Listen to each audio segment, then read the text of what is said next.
Hello दोस्तों, कैसे हो आप सब। आज की इस वीडियो में हम basically preamble of Indian constitution discuss करेंगे। तो अब मैं आपको एक प्रियम्बल आसान शब्दों में अगर बताऊं तो प्रियम्बल ऑब्जेक्टिव होता है किसी भी एक्ट को बनाने का। जैसे कोई भी एक्ट अगर बन रही होती है तो वो एक्ट बनी क्यों है, उस एक्ट का बनाने का पर्पज़ क्या होता है, वो बेसिकली उस एक्ट के प्रियम्बल में डिस्कस किया होता है। तो ऐसे इंडियन कॉन्स्टिट्यूशन का जो प्रियम्बल है वो ऑब्जेक्टिव बताता है। मैं उसका आपको एक एग्जाम्पल बता देता हूँ कॉन्स्टिट्यूशन से अलग।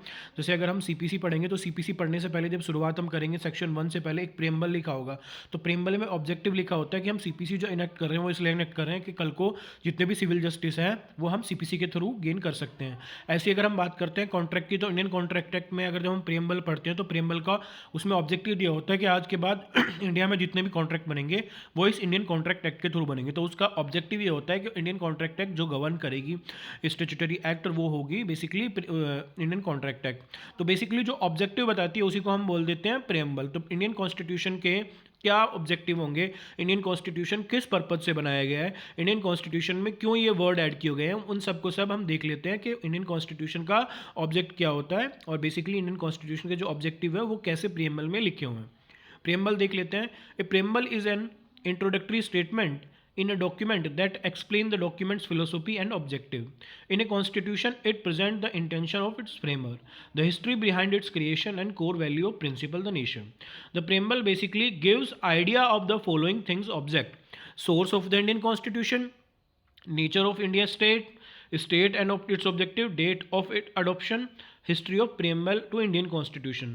The idea behind the Indian Constitution were laid by Jawaharlal Nehru objective resolution adopted by the Constituent Assembly on January 22, 1947. तो इंडियन कॉन्स्टिट्यूशन की बात करें तो इंडियन कॉन्स्टिट्यूशन का जो प्रियम्बल है वो प्रियम्बल बेसिकली बताता है कि इंडियन कॉन्स्टिट्यूशन किस पर्पज से बनाया जा रहा है, इंडियन कॉन्स्टिट्यूशन को बनाने का पर्पज कैसा होगा या इंडियन कॉन्स्टिट्यूशन का नेचर कैसा होगा, कैसे इंडियन कॉन्स्टिट्यूशन सोशलिस्ट होगा, सोवरेन होगा, सेक्युलर होगा, डेमोक्रेटिक होगा, रिपब्लिक होगा, या इंडियन कॉन्स्टिट्यूशन के जो ऑब्जेक्टिव हैं, जो गोल है उसको अचीव करने हैं, कैसे वो जस्टिस, लिबर्टी, इक्विटी और फ्रेटर्निटी होंगे। ये सारी की सारी इस प्रियम्बल में बात की गई है। तो कंपोनेंट ऑफ प्रियम्बल में देख लेते हैं। It is indicated by the preamble that the source of authority of constitution lied with the people of India.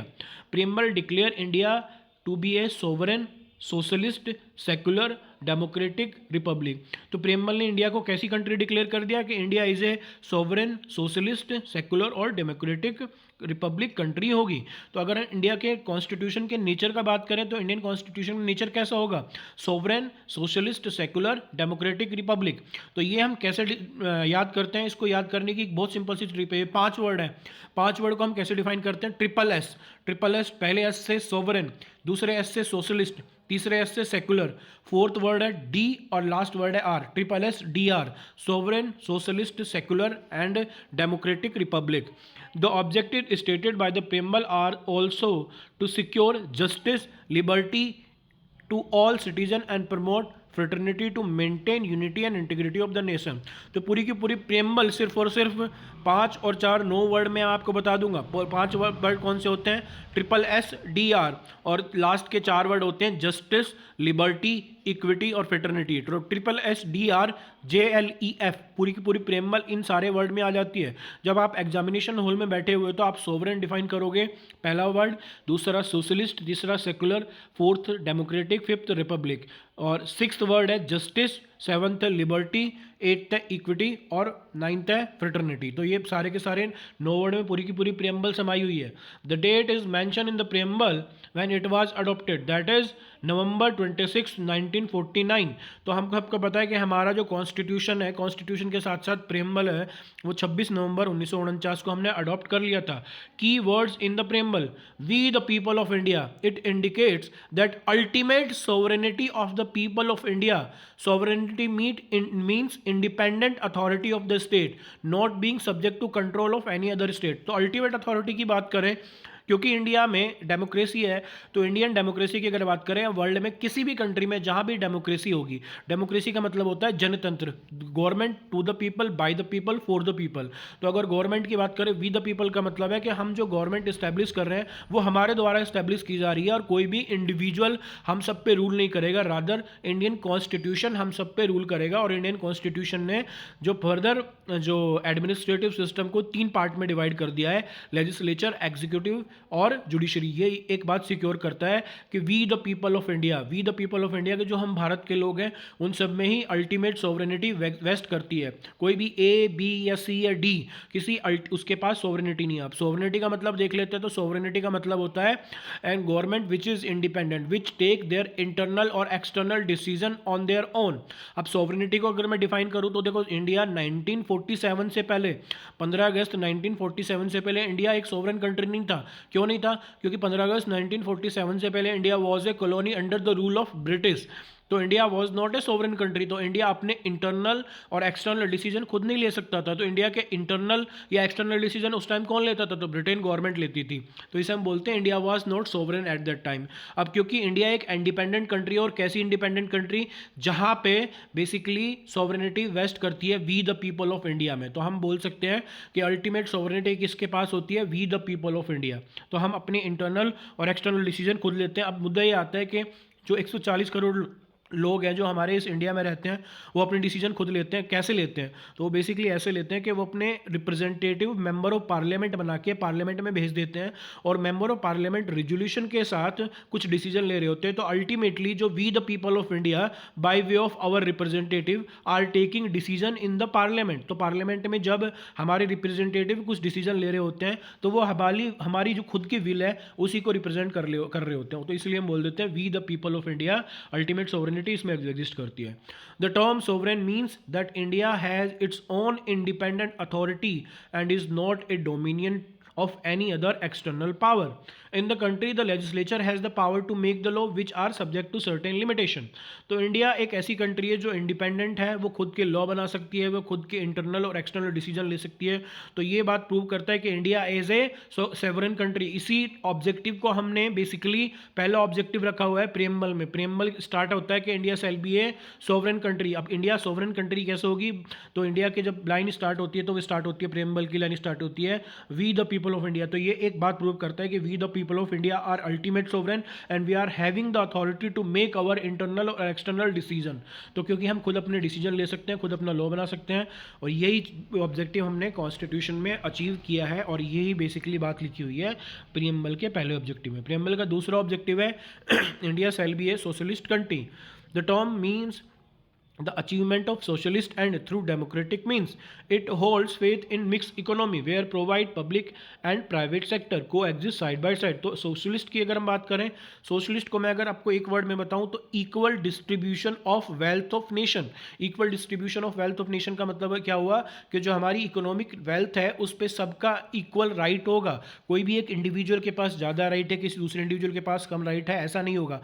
हमारी कंट्री एक ऐसी कंट्री है जिसने मिक्स इकोनॉमी अडॉप्ट करी है। मिक्स इकोनॉमी का मतलब कि हमारे यहाँ कुछ ऐसे उद्योग हैं जिन पे गवर्नमेंट का अधिकार है, लेकिन कुछ ऐसे उद्योग हैं जो इंडिविजुअल चला रहे हैं, जैसे रिलायंस इंडस्ट्रीज है या टाटा मोटर पावर लिमिटेड है। लेकिन वहीं अगर गवर्नमेंट कौन से उद्योग चला रही है, जैसे भारत पेट्रोलियम लिमिटेड है या इंडियन ऑयल है या इंडियन गैस है या भारत एजेंसी है, तो ये सारे के सारे गवर्नमेंट उद्यम है। तो क्योंकि हमारे यहाँ गवर्नमेंट भी इकोनॉमी चलाती है और हमारे यहाँ इंडिविजुअल भी इकोनॉमी चलाते हैं, तो हम बोल देते हैं कि हमारी इकोनॉमी मिक्स इकोनॉमी है। तो लेकिन एक बात मान के चलो कि हमारी इकोनॉमी में हमारे कॉन्स्टिट्यूशन ने एक चीज़ का गोल रखा हुआ है कि कोई भी इंडिविजुअल उसके पास सारे के सारे हमारे दुनिया के, हमारे भारत के सारा का सारा वेल्थ नहीं चला जाएगा।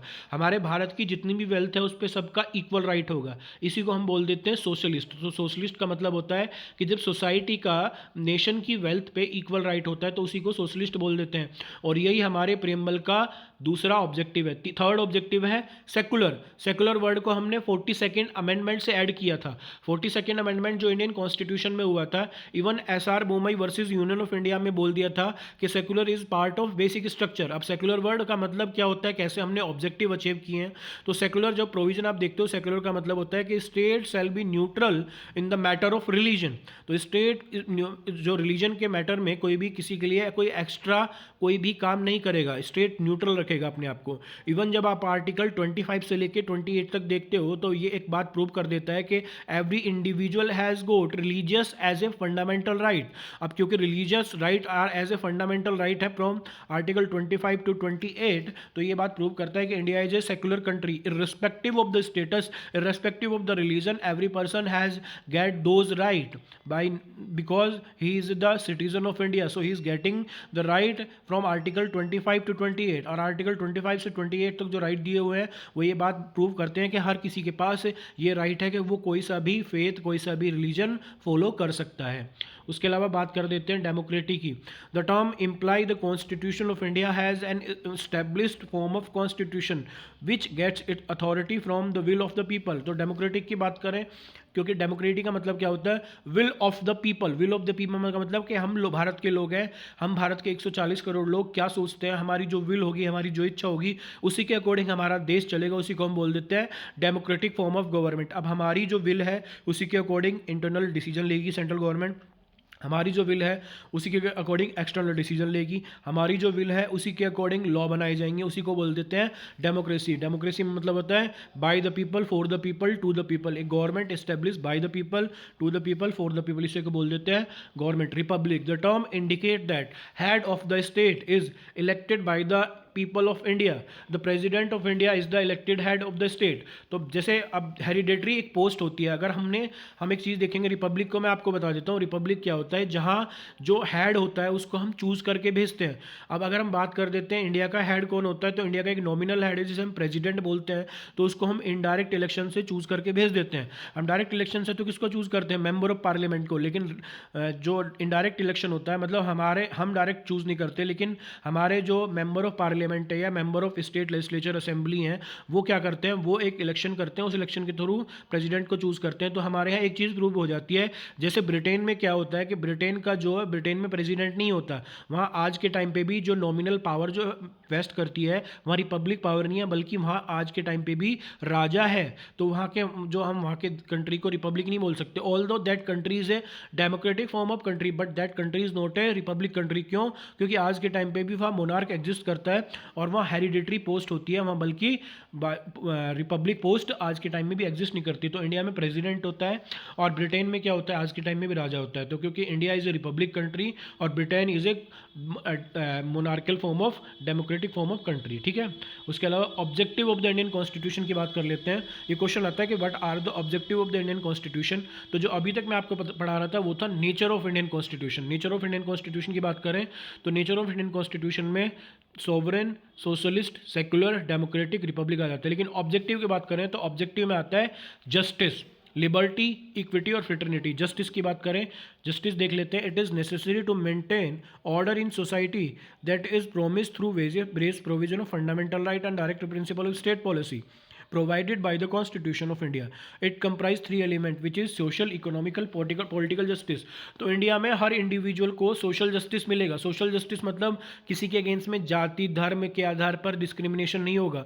इकोनॉमिकल जस्टिस मतलब कि इंडिया में जितने भी इंडियन गवर्नमेंट के वेल्थ हैं, जितने भी इंडियन गवर्नमेंट के पास रिसोर्सेज हैं, उन सब पे सबका इक्वल राइट होगा। पॉलिटिकल जस्टिस सबको इलेक्शन में पार्टिसिपेट करने का राइट होगा, सब वोट दे सकते हैं, सब पार्टिसिपेट करके चुनाव लड़ सकते हैं। तो लेकिन ये जस्टिस कहाँ मिलेगा आपको, ये इंडियन कॉन्स्टिट्यूशन के वेरियस प्रोविज़न है। जैसे अगर सोशल जस्टिस की बात करें और इकोनॉमिकल जस्टिस की बात करें तो ये सारे के सारे directive principle of state policy जो पार्ट 4 ऑफ इंडियन कॉन्स्टिट्यूशन है उसमें दिया हुआ है। लेकिन ये हमारा गोल है, सिर्फ एक वर्ड हमने लिख दिया किसमें, जस्टिस, प्रेम्बल में लिख दिया और बोल दिया कि सबको social, economical and political justice मिलेगा। लेकिन सबको सोशल और इकोनॉमिकल जस्टिस कैसे मिलेगा, सबको सोशल और इकोनॉमिकल जस्टिस मिलेगा by way of directive principle of state policy. ऐसी अगर हम बात कर देते हैं पॉलिटिकल जस्टिस तो every individual has got right to vote और every individual has got right to participate in the election. तो इसी को हम बोल देते हैं पॉलिटिकल जस्टिस।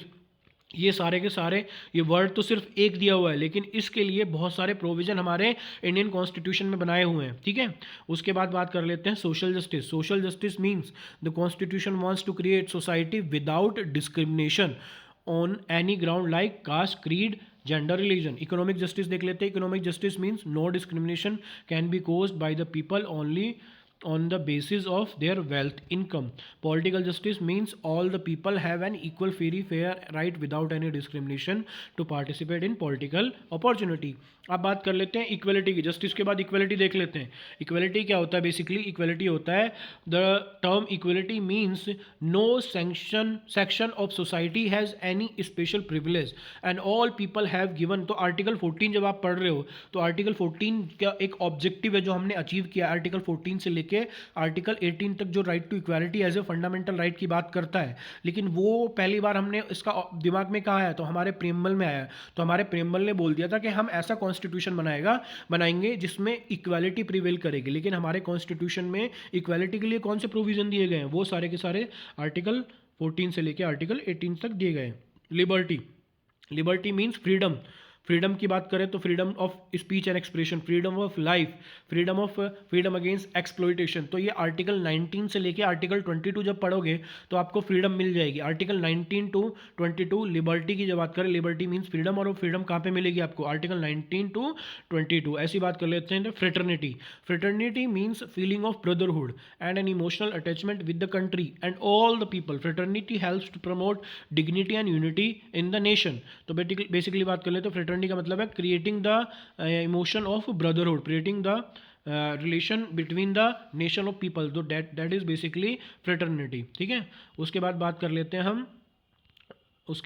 लेते हैं इसमें हम बेसिकली केस लॉज की बात करें। दो केस लॉ इसके मेन केस लॉज है। पहला केस है बैरूबरी केस की मैं आपको बता देता हूँ इसमें हुआ क्या था। ये बैरूबरी केस में बेसिकली हुआ था, it was used as a reference under article 143 of Indian constitution which was on implementation of Indo Pakistan agreement related to Berubari union and in exchanging the enclave which were decided for consideration by bench consisting of 8 जजेस। तो बैरूबरी case में दो चीज़ें हुई थी, मैं आपको आसान शब्दों में बता देता हूँ। पहली चीज़, बैरूबरी केस में बोल दिया था कि preamble is not a part of Indian constitution. फिर बोल रहा हूँ, बैरूबरी केस में बोल दिया था preamble is not part of Indian constitution. दूसरी चीज़ बोल दी थी preamble is not amendable. Article 368 जब हम पढ़ते हैं तो आर्टिकल 368 बात करता है कि इंडियन कॉन्स्टिट्यूशन इज अमेंडेबल, लेकिन वेदर प्रेमबल इज अमेंडेबल और नॉट, तो बैरूबरी केस में बोल दिया था प्रेमबल का अमेंडमेंट नहीं हो सकता और ना ही प्रेमबल पार्ट है इंडियन कॉन्स्टिट्यूशन का। लेकिन केशवानंद भारती केस में जो 13 जजेस बेंच थी इस चीज़ को उलट दिया था और बोल दिया था कि preamble is part of Indian constitution और प्रेमबल का अमेंडमेंट हो सकता है। ये सारे के सारे प्रोविजन हमने इस केस में पढ़ लिए। दूसरा एक केस है union government versus LIC। The supreme court once against held that preamble is an the integral part of Indian constitution but not directly enforceable in court of justice of India. तो ये जो case law है, 3 case मैंने आपको बताए हैं। पहला case है बैरूबरी केस, दूसरा केस है केशवानंद भारती केस। बैरूबरी केस में बोल दिया कि preamble is not part of Indian constitution nor is it is amendable, लेकिन केशवानंद भारती केस में उसको उलट दिया बैरूबरी केस को और बोल दिया yes preamble is part of Indian constitution और प्रेमबल इज अमेंडेबल। उसके अलावा 1995 का एक केस है यूनियन गवर्नमेंट वर्सेस LIC, उसमें बोल दिया कि प्रेमबल को आप कोर्ट में एनफोर्स नहीं करा सकते। अब बात कर लेते हैं 42nd अमेंडमेंट की। 42nd अमेंडमेंट में 3 वर्ड ऐड हुए थे। वो 3 वर्ड है सोशलिस्ट, सेकुलर और इंटीग्रिटी। तो 3 वर्ड ऐड हुए हैं जो सोशलिस्ट, सेकुलर, इंटीग्रिटी, ये वर्ड पहले प्रेमबल में नहीं थे, ये 42nd अमेंडमेंट में प्रेमबल में ऐड हुए हैं। Socialist, secular were added between sovereign and democratic. Unity of the nation was change to the unity and integrity of the nation. Article 394 of Indian Constitution state that Article 5, 6, 7, 8, 9, 60, 324, 367, 379, 394 come into force since the adoption of the Constitution on 26 November 1949 and rest of the provision 26 January. The concept of liberty, equity and fraternity in our preamble was adopted from the French motto of French Revolution. तो ये हमने source भी देख ली। तो ये आज की class थी बेसिकली प्रेम्बल की। तो नेक्स्ट क्लास में लेके आता हूँ, ये 3rd क्लास है जो कॉन्स्टिट्यूशन की मैं क्लास ले रहा हूँ उसमें, है ना। नेक्स्ट क्लास में लेके आऊँगा जल्दी। प्लीज़ इस चैनल को सब्सक्राइब कर लें, प्लीज़ अपने दोस्तों के साथ ये वीडियो शेयर कर दो। प्लीज़ इस वीडियो को पूरा देखो। आप सबका सिलेबस इन वीडियो में मैं कवर करा दूँगा, ठीक है।